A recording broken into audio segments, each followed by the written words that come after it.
couldn't bear the thought of just watching the internet happen. So I wanted to be a part of building it. So I created an internet company. We did the first maps, directions, yellow pages, white pages on the internet. I actually wrote the first version of software just by myself in '95. And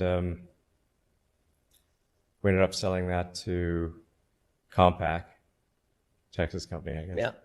Yeah. For about $300 million in cash, about 4 years after I graduated. Wow. So, and I should say, just to preface that, I graduated with about $100,000 in student debt. So it wasn't. Yeah, you and me both. Yeah. Yeah. Where's my 300 million? I'm right. I know. And when I first arrived in North America, I arrived with $2,500, a bag of books, and a bag of clothes. All right, so you sell the company for $300 million. How much does that change your life? Well, I got $21 million, blackjack.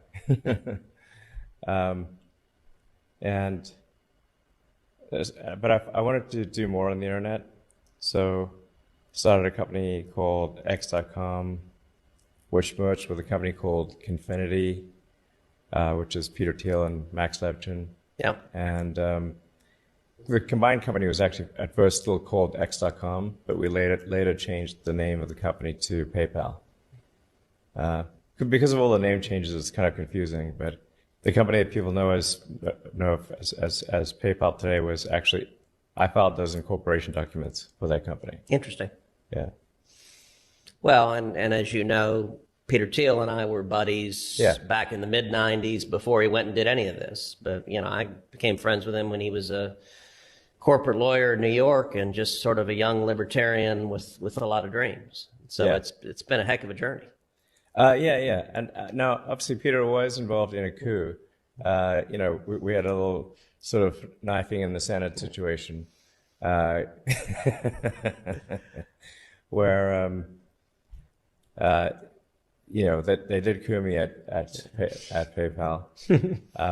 I kind of. Now, did you all make peace after that? Yeah. I mean, I was doing a lot of sort of risky moves that I think ultimately would have been successful, but I then went on a 2-week trip, which was a dual money-raising trip and honeymoon. Since I'd not done my honeymoon earlier in the year. So I was raising money while doing a honeymoon, but I was kind of away. How'd that go over, by the way? It worked. It worked? There you go. It worked. I raised money. Yeah. And we had a honeymoon. There you go. So, yeah. But you don't want to be away from the battle when things are scary. So I was not there to assuage the concerns of the troops. Anyway,